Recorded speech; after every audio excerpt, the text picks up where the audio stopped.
All right. Hello, everyone. Welcome to another episode of Gotham Writers Inside Writing. Today, we're going to be talking about historical fiction. But first, our usual string of announcements. As you know, the Gotham Writers Conference is a go on Zoom for October 16th through 18th. Registration is open on the Gotham website. More on that at the end of the show. Also, stay tuned at the end of the show for instructions for how to participate in the Twitter pitch party. As for today, remember that at any point in the show, you can submit your own questions for the Q&A segment. There's a Q&A button on the dashboard of your Zoom window where you can see to that. And now we get to talk about historical fiction. We're going to start with a quote from Helen Cam, who said, "Historical fiction is not only a respectable literary form, it is a standing reminder of the fact that history is about human beings." We're going to get more into that quote later. But first, time to meet our guests. First off, the author of the New York Times best-selling novel, The Secrets We Kept, Lara Prescott. Hello, Laura. Hi, how are you? I'm good. Yeah, thank you for being here. And then founding partner and literary agent of Folio Lit, Jeff Kleinman. Hi, Jeff. Howdy. Hey there. So, Jeff, we normally start these shows with a definition, but historical fiction is pretty self-explanatory. So I was wondering if you could just tell us, where does historical fiction begin? How far back do you have to go before it's historical fiction? I don't know that historical fiction is self-explanatory. For instance, I don't know that Lara wrote historical fiction. So can we drill into that a little bit more? Absolutely, yeah. To me, if you use the word historical fiction, there's a genre component to it. Lara wrote a literary novel that was set in the past. And I think that's a different animal. Mm-hmm. So if in the publishing world, if I say I represent historical fiction, there's a little bit less of a focus on the writing, on the voice, and a little more focus on, I think, the plot. Mm-hmm. So I think we should just really differentiate that. Lara, would you agree?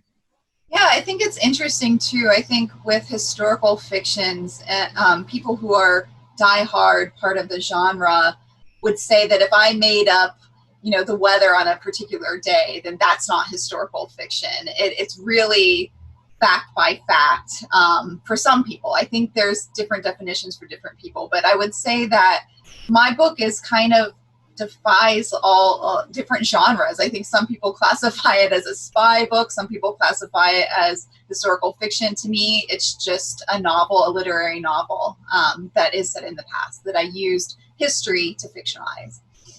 It's interesting. I was going to bring up that point later. So whenever you pitched this idea, you didn't pitch it as historical. You just pitched it as a regular literary novel.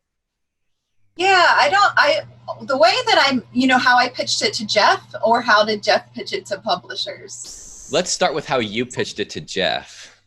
Well, the way that Jeff and I found each other is Jeff found me through, I submitted an excerpt of the novel to a summer fellowship contest. And while I didn't win the contest, and, that was fine with me being a writer, you're used to, getting rejections. And I kind of forgot about it when I heard from Jeff, and someone had, and I'm not even sure exactly what happened, but someone had passed my first, I think it was like 25 pages of the novel to Jeff. And I got an email from Jeff and my other agent, Jamie, and they said they wanted to chat about the novel. And then we just had a phone call discussion about what I was working on. And this was pretty much in the earlier days. I was still on the first draft of the novel. So I was saying, this is what I'm thinking it's going to be. I didn't really even have an elevator pitch or real pitch at the time. So Jeff, when you got it, you didn't pitch it as historical fiction either when it went to market. Yeah, I brought out my cover letter. Can I read the opening paragraph of my cover letter, which I don't think Lara's ever seen? Yeah, please do. So it starts with, "Dear editor, sometimes very special books divide the world into the time before you read them and the time after. The Secrets We Kept is one. This is a wonderful, revelatory, unforgettable read. You're about to discover a world where books are weapons and words alone can kill." So that's my opening paragraph. And it doesn't talk in the next sentences, "in 1957 America at the height of the Cold War, blah, blah, blah." Mm-hmm. But it was never sort of talked about in terms of, this is a book set in an historical period. This is a stunningly beautiful novel that just happens to be told in the past.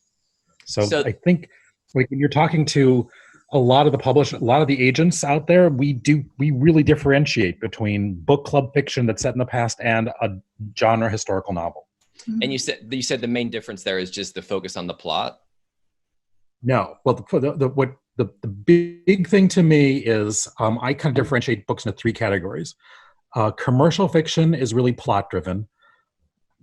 Literary fiction is really voice driven, and book club fiction, which is considered sort of a cross between them, is I think of it's character driven. Mm-hmm. And so Lara's book is somewhere between book club fiction and literary fiction, but it's not commercial fiction, and historical fiction is often put in the commercial fiction category. Mm-hmm.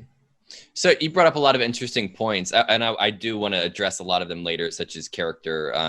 But I want to talk about research for a second, because Jeff, whenever I reached out to you about a good author for this, you mentioned that Laura had done so much research for this book. So Laura, I wanted to see, where did you begin with the research here? Like, where did this idea spawn from?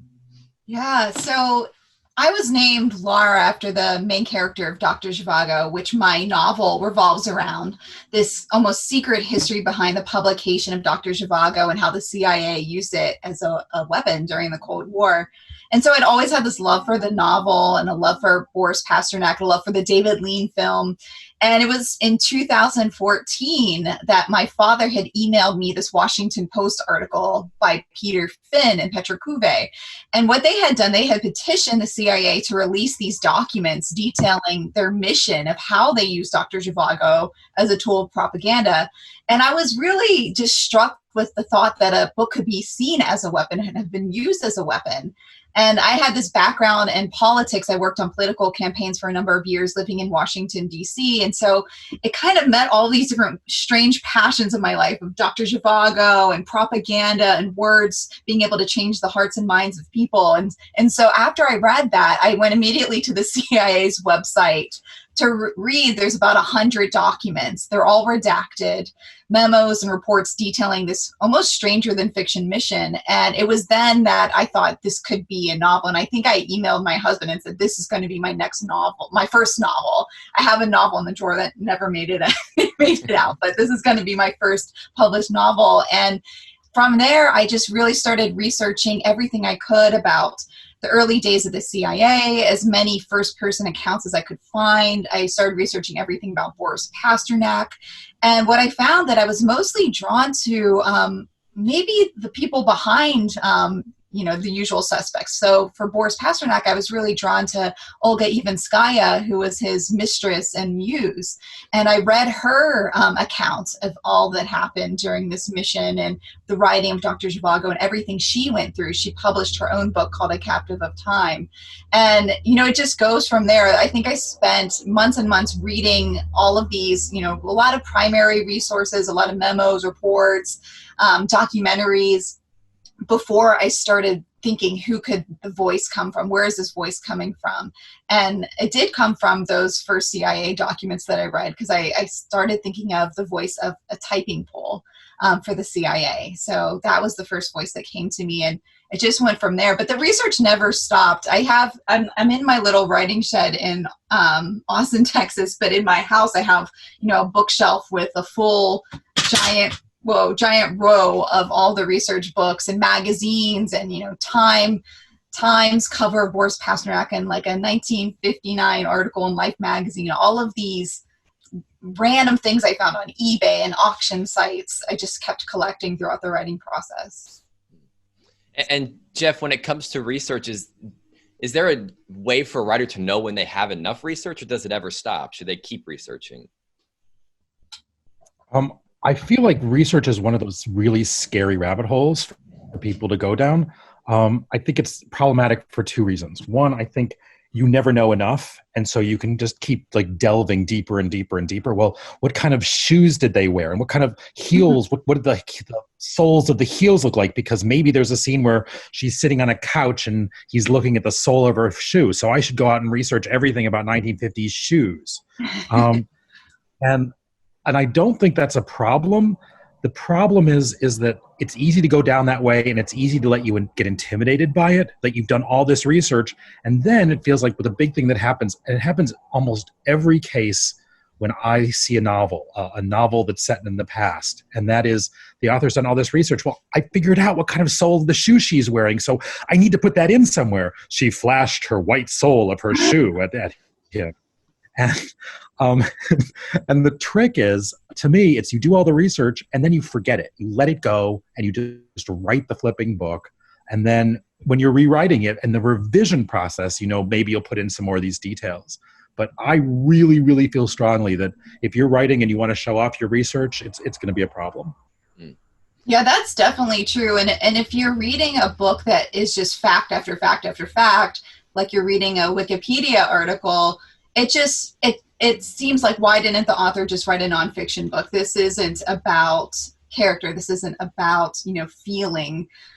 This isn't about story. It's more about facts. So I think, when you have something like that, the author's almost showing off how much they know by putting everything in, it really takes you out of the story. So I agree with Jeff, maybe know the shoe, but you don't need to always put in the shoe. And I think I walk that line, and I think I had to, think about taking things out. And that's what really helps in the revision process. I don't need to know, I didn't need to go on this ramble about every single thing I've learned. I can stick to the character. That's what's really important. That's what I want to read about. I like this quote, know the shoe. That doesn't mean you put in the shoe. I think that's a great quote. Go ahead, Jeff. The thing, I guess, is you want to do the research ahead of time because you want to walk around those characters' shoes. You want to embody them. You want to make sure they're coming alive. And it's about them. And so the thing I think to keep in mind is, just because you've done the research and you don't use it, it'll still come out in the authority of your voice. You'll just be assured, the way you'll describe her walking up the steps, there will be some assurance that people believe, oh, this guy's actually walked up the steps in her shoes. Even if you haven't talked about the color of the carpet or, the paneling, because what the paneling looks like. You've done that research, but because the character is not focused on the paneling, she's focusing on the serial killer, coming up the stairs behind her. We know there's paneling, and maybe she'll reach out and grab it at one point. But if not, we know that the author knows it's there. Mm-hmm. Yeah. I also think sometimes I used procrastination, and this is my other writers out there might feel the same way. I procrastinated I kept researching and thinking I do need to do a day's research about these shoes. And really, it was because writing is really tough, and sitting at your desk in front of a blank screen is really tough. And I was just using an excuse to not have to sit there and do it. And so I think once you get to that point, you have to put it aside. You have to just start writing and not use it as almost a way to keep you from writing, because you'll never, unless you're, you have your PhD in that very particular subject, that might be overkill for the novel. Mm-hmm. And that might have already answered the question I was going to go into, which was, Laura, when did you know enough was enough research? Was that the moment? Yeah, I think when I started realizing how much I was procrastinated by going down rabbit holes. I think you can, you have the initial facts, but then you keep going down layers and layers and layers. And once you're researching, particulars about gum or, where would you buy it? And that this isn't really going to be in it. I need to stop. So maybe, get a good ground under you, and just concentrate on the story. And then, like Jeff said, you'll always have people, you'll have, editors and readers that will chime in up this detail's wrong, or you need more detail here. And I think, or you will know that during the revision process. So adding in more later, I think, is probably the way to go. Mm-hmm. And Jeff, for people that are writing in history, whether it's historical fiction or just set in history, do you recommend them get authenticity readers, people that verify the facts ahead of time, or is that something agents and editors will do? Gosh, I don't know. It seems like a good idea if you know somebody who knows the period and can talk about it. It doesn't seem like a bad idea at all. But it's not something that we're going to assume that you have the authority and you know what you're doing, and especially because it's a novel. If this is nonfiction, we expect your facts to be right. Mm-hmm. Yeah, for me, I had the opportunity because I was getting my MFA at the time, and at the Mitchell Center for Writers at the University of Texas. And if you're writing a book, you can take any class in the university. This is the plug for the Mitchell Center. You can take any class in the university that might aid in your research. So I was taking Cold War history. I was taking Soviet literature. I was doing all these things to help aid me, and those professors ended up being really good readers or fact checkers for those types of things. So if you happen to be in an MFA program, just expand yourself and use the university. It's such an asset. You don't need to just be in workshop. You can take what you want. Mm-hmm. Jeff, I want to go back to something you said. So for you and the editor, you trust the author to know all their facts. You don't do any checking. So is it possible that stuff will slip through that's not accurate if the writer didn't do their research? Yeah, of course. Like, this is not my job, and I'm not going to hire somebody to go check facts here. And a lot of times editors aren't. So, I mean, Lara, there's a couple of cases. I love a couple of these. Lara got letters from people saying, on page 255, you did this, this, and this, and it's not right. And Lara's like, well, actually, it is right, and here's why. But that was, but there are going to be people that will correct you. Yeah, I think, and mine's been through. I had a copy editor who was checking facts with me and, and making changes. But I also, one instance which Jeff was talking about, someone said, whiteout was discovered then and it was invented at your time, but it wasn't used until 1960 in offices. And I was like, okay, well, it existed. I'm just gonna, I'll take it out. But people will find those mistakes. And I think no matter, how many times you've read it or had other people read it, those kinds of things can slip through. But you can always change it for reprints if it's a big deal. That was going to be my next question, because I know I've heard a lot of historical people that write in history that get letters from people saying this was incorrect. So you've had to deal with that, even if they're wrong.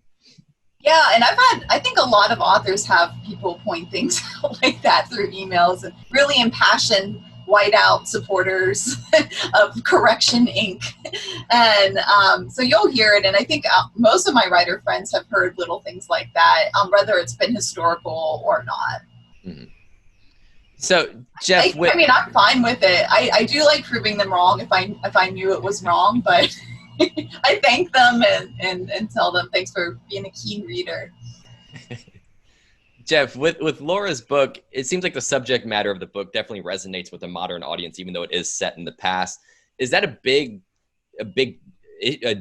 deal for historical fiction or stories set in history to have them resonate with modern day issues, or can it just exist in this sort of separate world back in the past? No, I find certain time periods harder to deal with.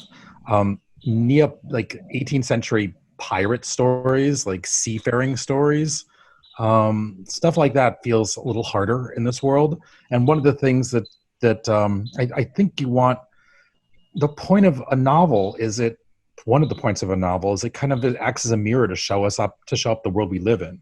So if it doesn't feel relevant, if the people aren't alive and vibrant, that could be a concern.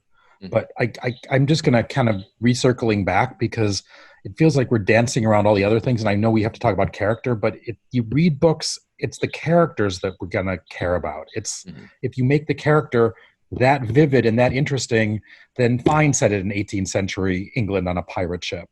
But it's all about your ability to create believable, interesting, vivid characters that I think is the most important.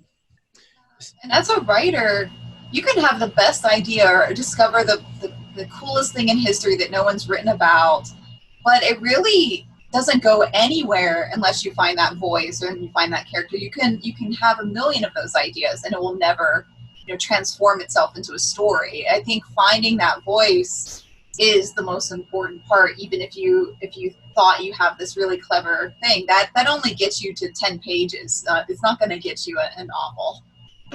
So let's jump into character then. Lara, with the characters, your protagonist, how did you build these characters? Were they based off historical figures, or did you just kind of create them? Some of them, it's a little bit of both. So I split my book into East and West. So the West we have our, Washington, D.C. spy story, the CIA, the typing pool, and other women spies. And those were fictional characters, in part because these CIA documents have been redacted. So those names of the officers actually involved in these missions are erased from history, at least for now.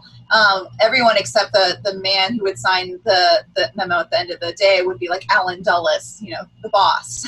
So that was where I was researching, other women spies and thinking about what their roles would have been like, what they would have been able to do, what they would have been assigned. And I fictionalized characters. So my character of Sally, she has roots in World War II as being an intelligence officer during the war, but after the war, she wasn't really sure what use she was now that the CIA exists. And there are many women like Virginia Hall, who's one of the most famous women spies, who had the same life experience, who was a hero during the war and was put behind a desk at the CIA. So I took a lot of these pieces of those women's stories to fictionalize characters of my own. But on the Eastern side, I have the Soviet story. I have Boris Pasternak, obviously a real person. His mistress, Olga, obviously a real person. And I really wanted to capture them and do them justice. But also, I was more interested in, thinking about what they said to each other, when there wasn't letters noting exactly what was said. What did they say to each other? How can I capture their essence to imagine scenes between the two of them? So while they're real people and I tried to stick to the facts, I also used, fictionalized their emotions and what they might have felt during that time. I really wanted to, have the reader be able to walk in their shoes. And I think that's something that, fiction can do that, actually nonfiction can do it too, but fiction can do it in this almost deeper way. Jeff, I feel like I know the answer to this question, but I want to ask it anyway. Are there differences between creating a character that lives in the past and creating one from present day? Like, are the basic elements of creating a character the same, or what are the differences between creating a character that lives in 18th century versus creating a character that lives now? So it would seem to me that you've done the research, and if, for instance, we're dealing with someone who is has a different mindset. They don't like people with green hair. And back in 18th century England, green hair is punishable by death. And like I would imagine that it would be important that kind of mindset would come across, and you have to somehow make that relatable today. But like, a character is a character. Like it's a person's, if you don't relate to them and you don't engage with them emotionally, I don't think it matters. I once worked on this book with this woman who wrote dialogue very poorly. And her response was, it was a novel set in the future. It was some science fiction novel. And she said, well, in this time period, everyone spoke like this. It's like the way they spoke. And that doesn't really answer the question. It's still like, I read it and I'm thinking, boy, this is really hard to read. So it's the same thing, it feels like, with the character. Like, if you want to make the character very dislikable, that's great, but we've still got to understand what's motivating him, how he's going to engage. And yeah, I don't think you should use the fact that it's set a different time period as a cop out to really doing your hard work of creating a believable character. And Laura, did history ever get in the way of your crafting a character? Were there any historical nuances, like the way they spoke or the way they dressed, that kind of got in the way of the characters you were creating? That's interesting. I think I did have to think about what, especially on the Western side, when I was writing these women spies. And I know that people have said my book has, real feminist flair, but at the time period, these women wouldn't have even known the word feminist yet. And even if they were strong women and had this, glass ceiling above them, the way that they would express their frustrations would be different than we would today. And I think during my revisions, I really had to dial that back of, the women, maybe telling people off in a very vocal way, like they might do today, of how they would deal with those circumstances. So while I have, I don't know if it got in the way, but I have these feelings that I had to transfer to the time period, what the characters actually would have done, even if they had the same feeling. So that might not be the direct answer, but it was an interesting thought process of, no, they wouldn't be protesting outside the CIA. They would be talking amongst themselves and showing their frustrations other ways. Mm-hmm. So you brought up a theme that I wanted to get to as well. There's this promotional quote. It says, "In a man's world, women are the perfect spies." Was this a concept? It's a very high concept. Was it something that you came up with, or is this sort of a theme that your book is built around? I didn't come up with it with that promotional concept, but I do think when I was researching about the roles women could play, so at the early days of CIA, they could be in the typing pool, they could be in personnel, they could be answering phones, or there was roles women played, and my characters play two of them, of being a messenger and taking envelopes and packages back and forth from the CIA to other government agencies, or drop-off points to other people. And the reason women were chosen for that is because they could go unnoticed and no one would suspect that they were carrying the secret with them. And so that idea of women being able to go into another role and almost become invisible was something that I put into the book. And I think that was picked up on by the marketing folks. Gotcha. Jeff, can I chime in here? Yeah, definitely. Because I can read a little bit of Lara's book. I'll be really short. Sure. But the point is that it's about character. So the opening book, and Lara, I'm going to skip around, so don't reach over the Zoom line and smack me.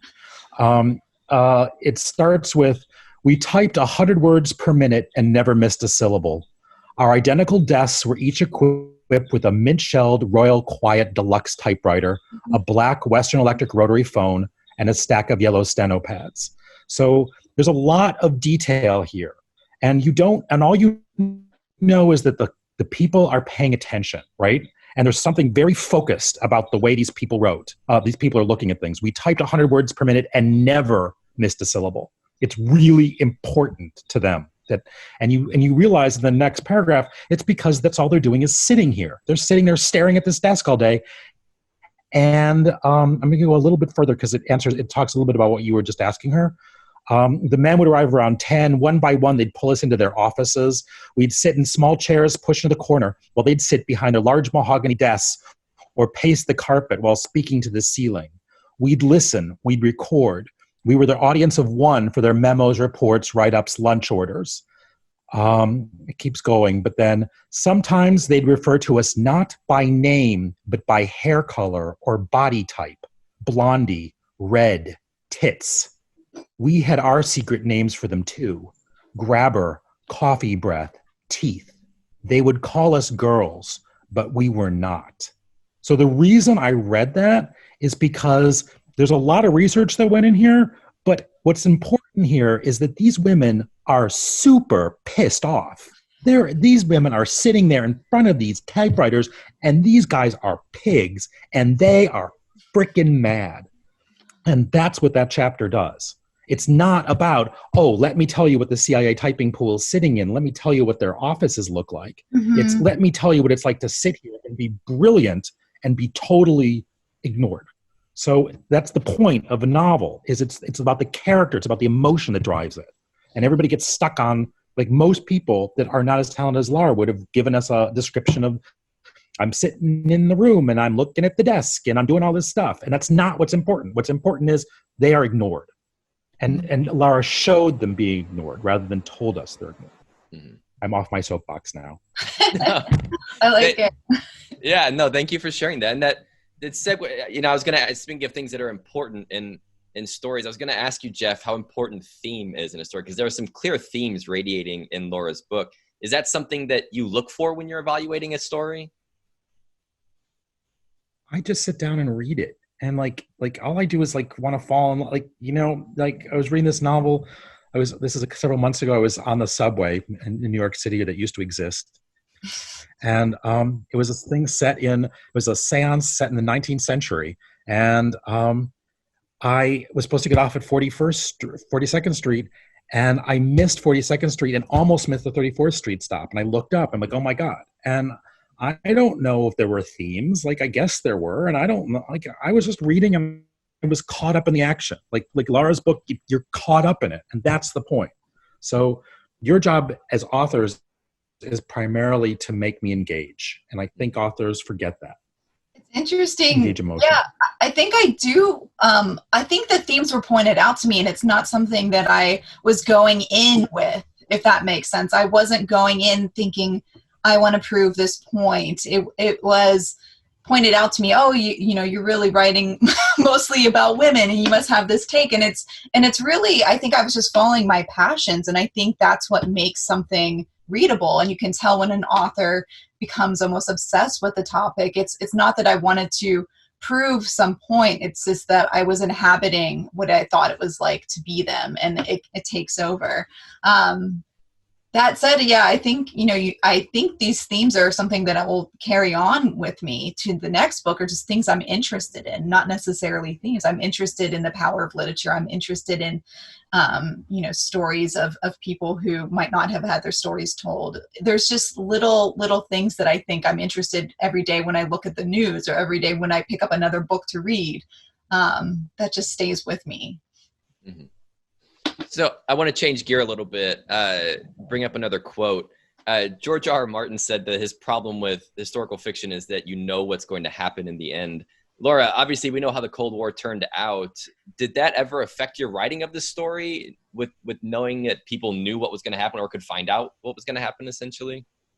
Well, it is, yeah, well, they know how history ends, but with how the different characters' lives end, you know, that, for me, for the fictional characters, I wasn't even sure until I was getting towards the end, you know, what the outcomes for Sally and Irina are going to be. Of course, you know, with the historical figures, you know what the outcomes are for them if you've know a little bit about Boris Pasternak, but for me, it wasn't so much of a spoiler. It was almost like the point is what happens to the characters, not so much of what, you know, what's the outcome of the Cold War. You know, does the Soviet Union lose? That isn't really even figured into my ending. Mm-hmm. So I did want to kind of piggyback on that with another sort of concept within writing historicals, that you have to be fair to both sides. And with you having the West and the East, you know, obviously from our perspective, it often looks, the Cold War, it was good versus bad. How did you be fair to both sides? How did you create good because both sides are human, right? So how did you go about making sure that you were fair to both sides of this conflict? Oh, yeah, that's an interesting question, because for me, I don't see things as good and bad, really. And knowing a little bit about the history of both sides, I can't say that either of them come off very, very good. And so when I definitely had to think about, I don't want the Soviet side to just be the bad guys, because when I was writing, this is a really interesting part of CIA's history, and it's almost before they start going, you know, to another direction, where they believed in literature. And I think that's a beautiful thing. But at the same time, I wanted to present, what was it like for these women who were working there? What was it like if you were gay and working there? What was this country who was saying we were the most free, and look at us, you're not as free as we are, when they're also persecuting their own employees or the own people that live in the country. So I wanted to explore the positive and negatives of both sides. This wasn't a good versus bad story. It's just trying to be accurate of what was really going on. Mm-hmm.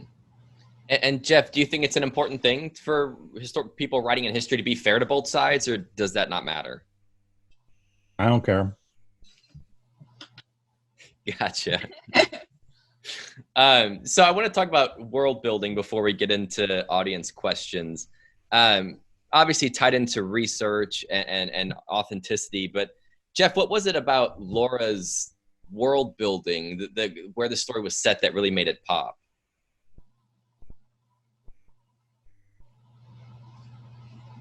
See, you're asking the wrong question, because I don't represent historical fiction.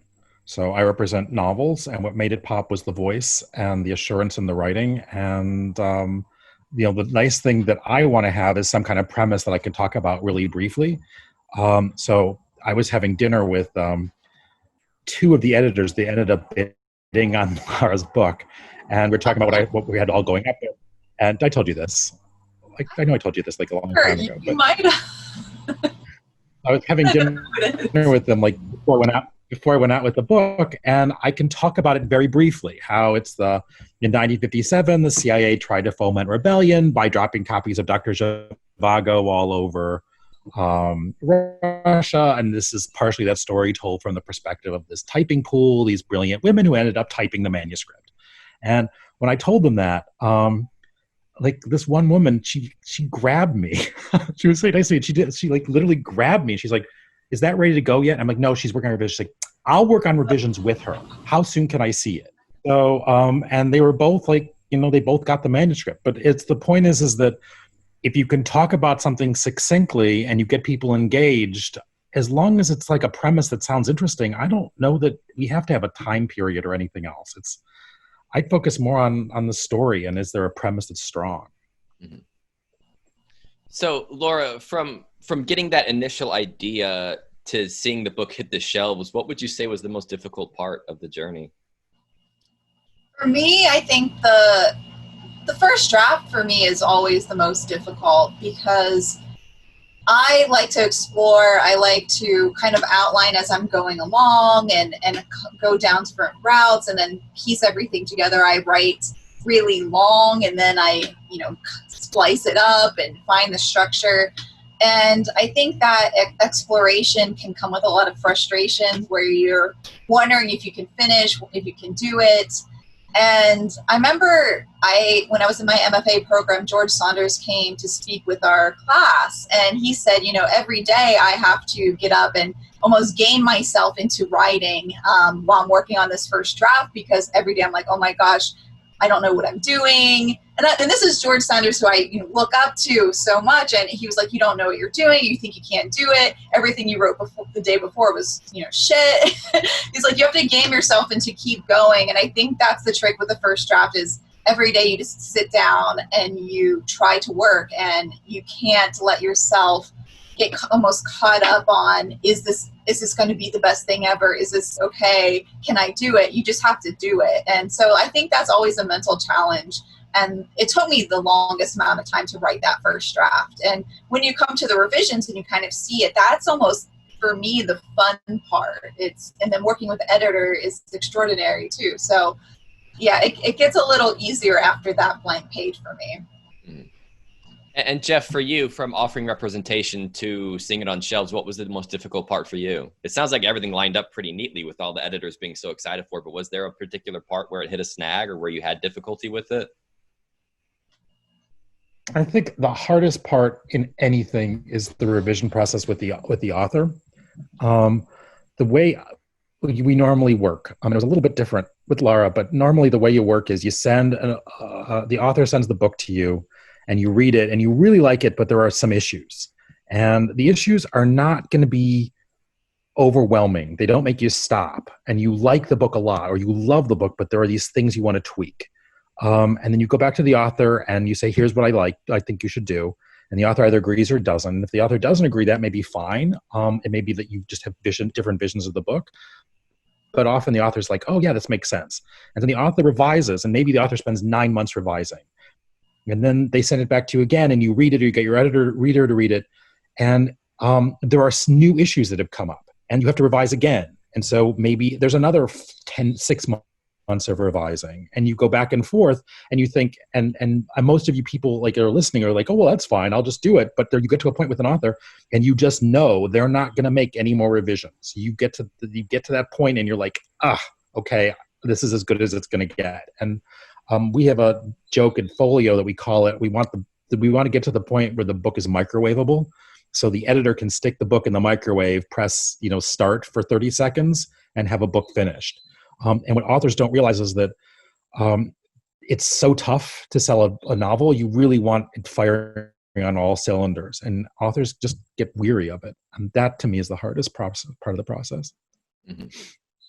I want to talk about rejection briefly, because it's something that all writers are going to face. So Laura, what have you learned? I assume you faced some rejection along the way in your writing journey. What have you learned from those rejections? Yeah, I think when you're first starting out as a writer and you get that first rejection, it's really hard, and you think that I'm terrible, I can't do it, what am I trying to do here? And can you guys hear me? Sorry, the screen froze. Yeah, you guys hear me? Okay.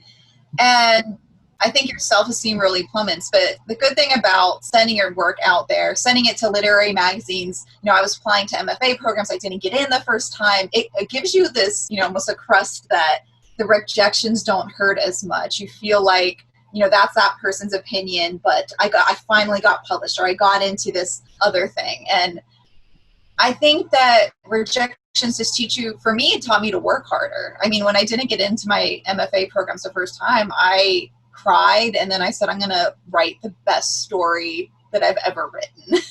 And I think finding that like almost revenge fuel really, really is helpful, and got me into grad school, and like having almost a chip on my shoulder has worked for me. And I don't know if that works for everyone, to like, if I got a bad review, I'm like, I'm going to show that person someday.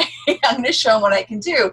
And it's maybe just the kind of person I am that I don't forget. And I think you can either let rejection diminish you, or you can let it fuel you. And to me, right now, I think it's always served as fuel. And I think that is helpful as a writer, because you're gonna face some rejection, some negative comments, and you have to be able to take it if you're gonna put your words out there.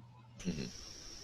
Jeff, what are there any things that you reject manuscripts for more times than others? Like, what are some of the main things you'll reject a query for?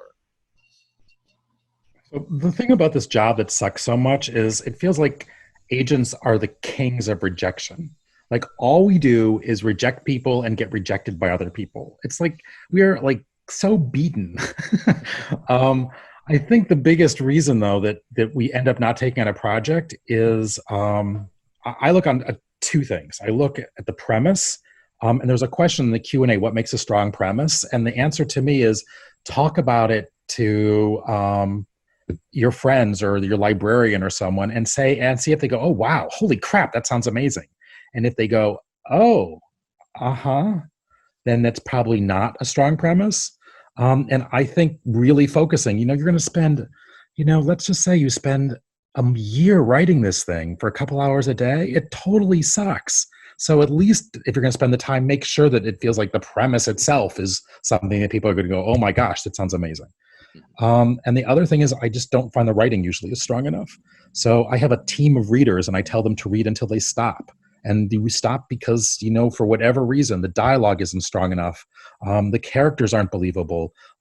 There's punctuation errors. Like, you just read it and you're like, get to a point, you're like, this needs too much work. And we put in tons of work, but you have to be already working with a document that you can do something with. And if you can't write dialogue and you're yelling at me, well, we just live in a world where we don't have dialogue, or like everybody speaks in, Morse code or something. I don't know how to sell that. So to me, it's more helpful that you really focus on your craft and you really focus on the premise. And most things don't have both of those things. So last question before I get into audience questions. Looking for recommendations, not necessarily historical fiction, but books that are set in historical time periods that you think would be a good example for people to read if they want to write historical stuff themselves, even if it's not historical fiction. I want to hear from both of you. Let's start with Jeff. Do you have recommendations for people? I just finished The Power, which is set in the future. And I think that's an interesting one because it is a really interesting premise. It's the idea of what happens if something goes on in the world and suddenly women are able to conduct electricity through their bodies and use them as like methods of healing and also methods of destruction. And that premise is so unique, and these characters are so believable. Like, that to me is something worthwhile to read. The other one I was thinking about the other day, because it's Suzanne, what's her last name? Jonathan Strange and Mr. Norrell? Mr. Norrell and Jonathan Strange? Suzanne Yee, you shouldn't have asked me. Hold on. Jonathan Strange. Clark. Yeah, Susanna Clark. So like that it's just so flipping beautifully written, and that's historical fiction. I mean, it's set in historical time and sort of fantasy. But just beautifully written with unique characters and a dynamic premise and absolutely believable world. Those are my two. And Lara? So I'll pick two as well. So I'll start with my favorite book of all time, which is The Known World by Edward P. Jones.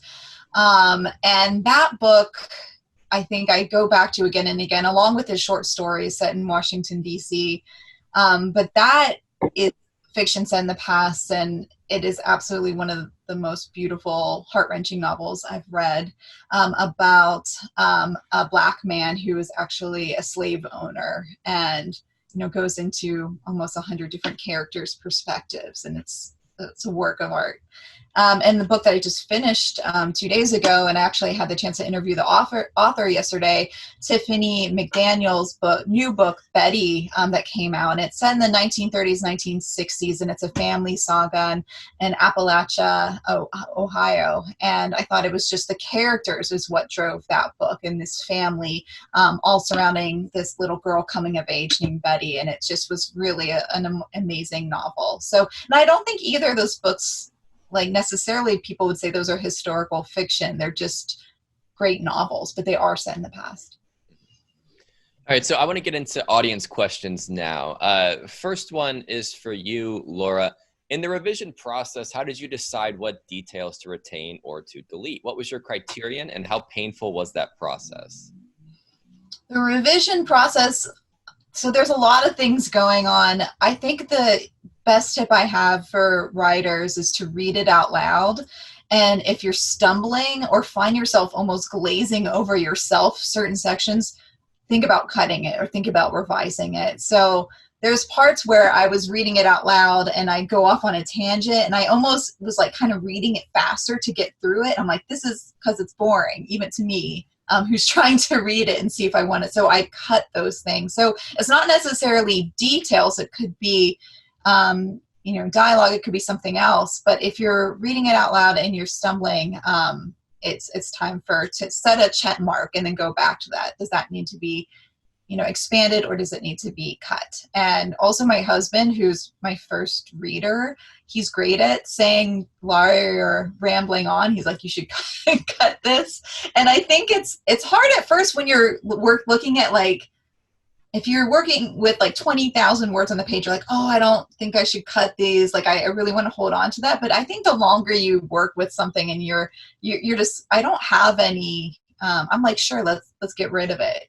Entire characters, let's get rid of. I think that spending some time away from the work and then going back to it with fresh eyes really helps with that. So Jeff, next question I'll send to you. When looking for an agent, are all historical periods created equally? Are there certain periods that are more marketable than others? Or does it, I'll fill in for the question, does it matter, does the story matter more than the historical period? I feel like we answered that, didn't we? Kind of, yeah. I'm just wondering if there are certain periods of history that are more attractive to the literary market than others. Yeah, I think I know right now stories with underrepresented voices that are set in like the Civil War or during the enslavement times are very tough, because it feels like that's a very overdone category. But if you're writing and you're an underrepresented voice and you're writing about Black voices in the 1930s or 40s, or something else that feels counterintuitive, that feels like something that people are really looking for these days. Mm-hmm. But really, like, I think you like, who knows, because that's right today what we're looking for. In 2 years from now, we'll be looking for something else. So write about some amazing character that you are in love with in some time period that you can really get into, and then if you're a good enough writer, I think the reader will get into it too. Yeah, I want to echo something that, because when I first showed, there was agents that came to my MFA program, and one of them told me that no one cares about Russia. This was like when I was first writing out, no one cares about this time period, no one cares about Russia. This was before the 2016 election. And so I was really discouraged, and I thought, no one's going to want to read this, but I kept going, and, it didn't matter, I mean, it is strange that all of a sudden everyone's talking about Russia, but I couldn't have ever planned that. In fact, I thought people didn't care about it because this literary gatekeeper told me that. So trust in the character, trust in yourself, and you can't worry about, as a writer, what's marketable, because as Jeff says, these things are constantly changing, and it's the story that matters. Mm-hmm. So, Laura, next question for you. What if you can't get the facts on certain historical figures, or what sort of liberties are you allowed to take? Well, I mean, for me, since I wrote I fictionalized this event that happened in the past, I did take liberties of, fictionalizing who these people were, what they might have said to each other, what their lives might have been like. And I remember not knowing if I had permission to do that. And I was asking one of my mentors, the writer Elizabeth McCracken, about this. And I was like, can I even, have these fictional characters in this with these other historical characters? And she said, you can do what you want. You can do what you want. You're a writer. If you pull it off, you pull it off, and no one's gonna question that. And so I think I take that to heart. And I think you can't become a writer thinking you have all of these, you're in a box and you can't really think out of that box. Mm-hmm. So next question is also for you, Laura. Sorry, Jeff, I will find one for you here in a second. But Laura, how do you keep all your research organized? Oh my gosh, I'm doing a better job of it now, because it was all, it's just like stacks of books, and I had these whiteboards with note cards and different notebooks. So I wasn't very organized for the first time around, but I do use things like note cards, highlighters, underlining. I use like different colors that mean different things to me. So like blue for this character, yellow for this character. I have almost like a code. It is, when you're dealing with such a long, a historical time period. I also had like a piece of paper where I had like different events that were happening along with the story events, just so I can kind of visualize it.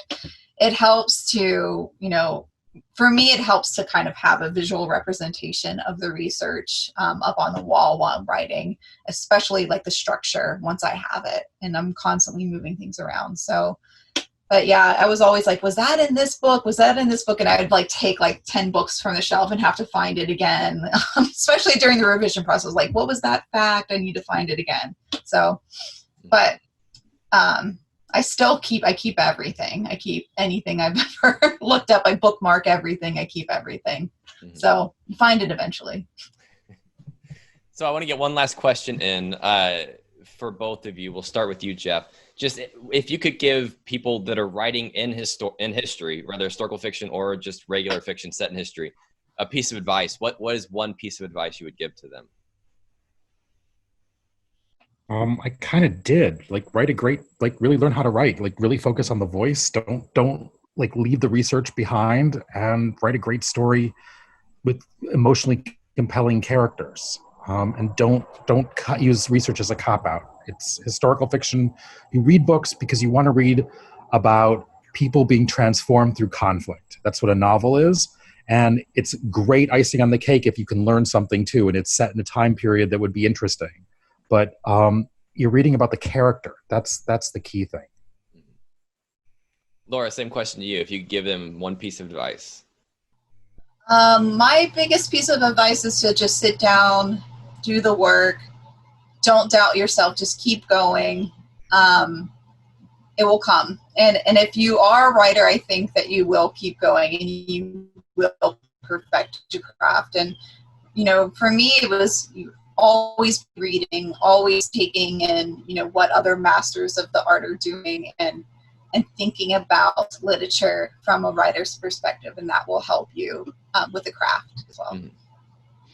All right, those are all the questions we have for both of you today. Jeff, Laura, thank you so much for being here. This was very insightful, a lot of fun. Thank you so much. Thank you, guys. Josh. See you all around. Bye, guys. And for those of you that are still here, I want to go through our usual string of announcements. First off, as I mentioned at the top of the show, the Gotham Writers Conference is filling up. So if you want to spend some time with literary agents in your genre, now is the time to apply. We already have one table that is full. So if there are agents up here that you are interested in spending some good quality time with, registration is open. You can apply whenever. So give that a look. Also, as far as the Twitter pitch party goes, from now until Friday at midnight, you can pitch your own story, historical fiction, or just literary commercial set in history. The way to do that is to go over to Twitter, and all of this can be found on the Gotham website too, by the way, but I just want to go through a few of the points real quick. Make sure that when you're pitching your book, you condense your book pitch into a single tweet. Multiple tweet pitches are not allowed. If you have more than one book to pitch, you may pitch them all. Just use separate tweets for each. Also, make sure you come up with a good comparable title or two. It's always a good habit to get into, using two comparable titles. Book X meets book Y. Focus on what makes your book unique. You don't have to give the whole story away. Just have enough to hook the agent. You only have a tweet to do this, so you don't get to go into a lot of detail. So focus on what makes your book unique. Most importantly, make sure you include the hashtag PITGOTHAM. That's Pitt Gotham. If you don't include that hashtag, I can't find it. You don't have to tag anybody. You don't have to tweet at anybody. Just include that hashtag in your tweet, and I will be able to find it. I will round up as many pitches as I can, send them off to Jeff for feedback, and hopefully good things will come from that. So next week, we'll be back for our last episode of the season. It's going to be debut fiction, and registration is open on the website, so you can go ahead and sign up whenever. Thank you all for being here, and we'll see you next week.